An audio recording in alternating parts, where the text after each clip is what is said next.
Hi folks, welcome to another exciting day of the virtual classroom with Prof.ZAK of Easy Coaching.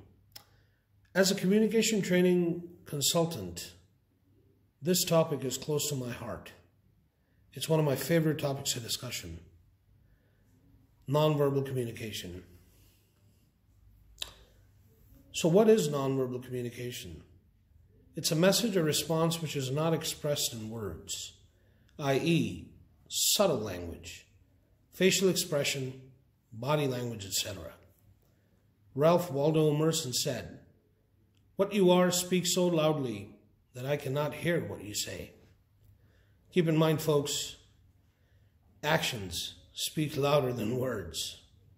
There is a distinction between the meanings we express and the meanings we imply. Nonverbal signals are unconscious parts of our behavior which are deeply rooted in our entire makeup. In fact, nonverbal communication is the most basic, yet essential part of our personality. Paul Watzlawick, an Austrian-American communication theorist, in his interactional view theory, puts it very simply. He says, "One cannot not behave. Now, if it is accepted that all behavior in an interactional situation has message value, that is communication, it follows that no matter how one may try, one cannot not communicate.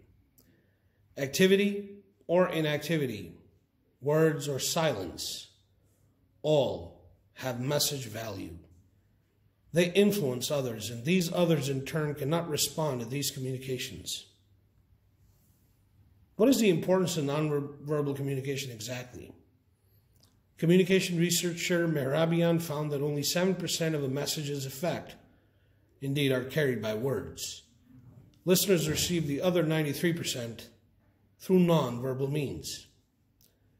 Ray Birdwistel, the expert on kinesics, suggested the spoken words account only for no more than 30 to 35% of all our social interaction. Over 65% of the social meaning of the messages we send to others are communicated non-verbally.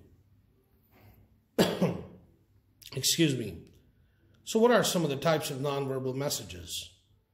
Well, there's a body language or kinesics that we just spoke about, clothing or artifactual communication, voice or paralanguage, space and distance or proxemic factors, color, time or chronemics, and touch or haptics.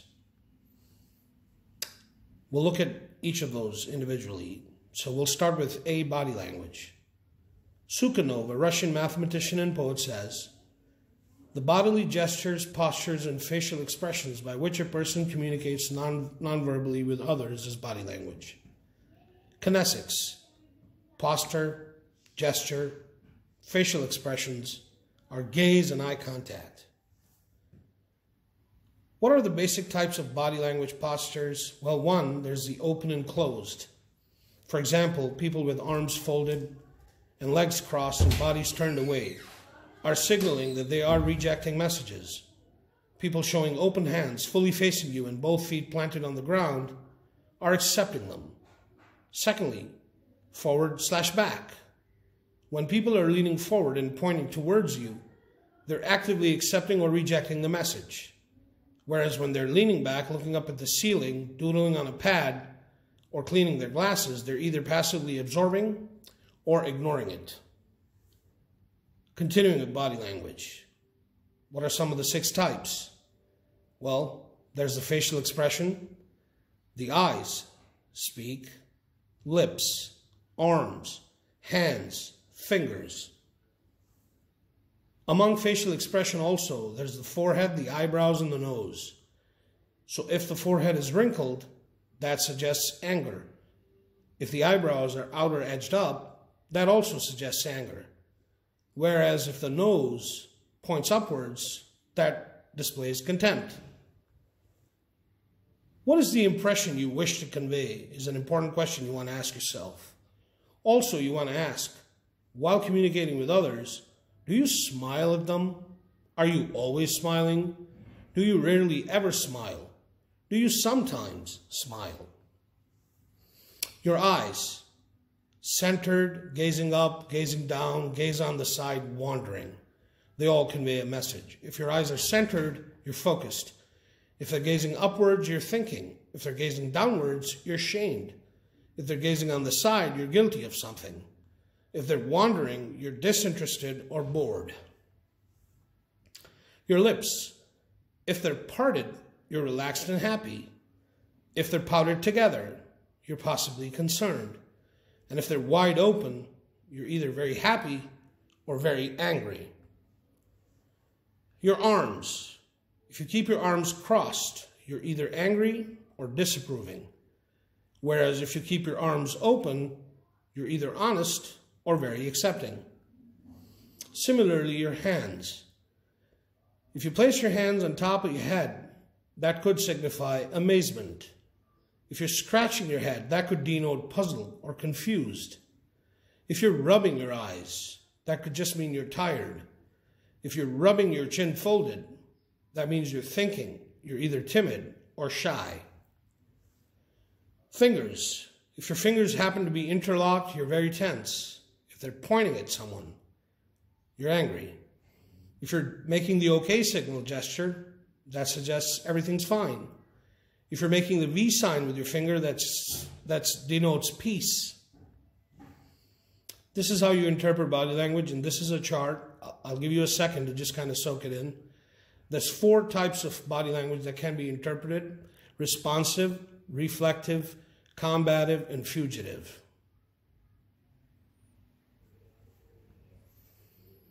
So what is responsive then? If you're engaged leaning forward, you'll show an open body, open arms, and open hands. If you're eager, you'll be in a sprint position with open legs, feet under chair, or maybe on your toes and leaning forward. If you're ready to agree with somebody, with closed papers, you put the pen down and your hands will be flat on the table. Also, just quickly take a look at the diagram. Reflective. If you're listening with your head tilted, you're making lots of eye contact and you're nodding with a high blink rate. If you're evaluating, you're sucking on your glasses or pencil, stroking your chin, looking up and right, with your legs crossed in 4 positions. Ankles on knees, attentive standing, arms behind back, smiling with your feet open. Fugitive, you're bored staring into space, slumped posture, doodling or tapping your feet. A let me go gesture would suggest feet towards the door, looking around or buttoning your jacket. Rejection, either sitting or moving back with your arms folded, legs crossed, thighs on knees, heads down, or frowning. Combative, a let me speak finger would be tapping, or your foot would be tapping and you'd be staring intensely. Aggressive, leaning forward, finger pointing, fist clenched. Defiant, standing, hands on hips, and you'll be frowning. Pardon me. Artifactual communication in color. Artifactual communication is also an integral part of the nonverbal package.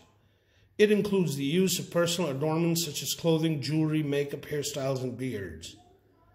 People are apt to make inferences about us based on the way we dress. That goes without saying. Spatial, space and distance are proxemic factors. Researchers have divided environmental spaces into 3 categories: informal, semi-fixed feature, and fixed feature based on the perceived permanence of the physical space.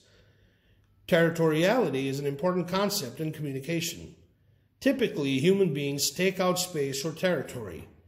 Territoriality describes the need to demonstrate a possessive or ownership relationship to space. Markers are often used to reserve space and set boundaries that help identify the space as belonging to someone. Gender, diversity, and technology. The use of nonverbal cues is affected by variables such as gender, culture, and technology.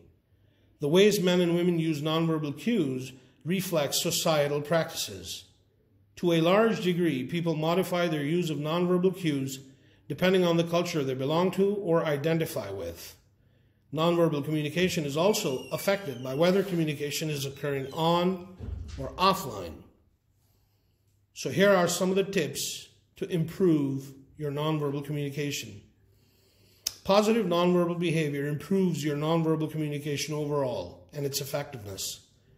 You can improve your effectiveness as a nonverbal communicator by observing and analyzing both the physical environment of interactions and the body language, appearance, gestures, vocal cues, eye contact, and touching behavior of the participants.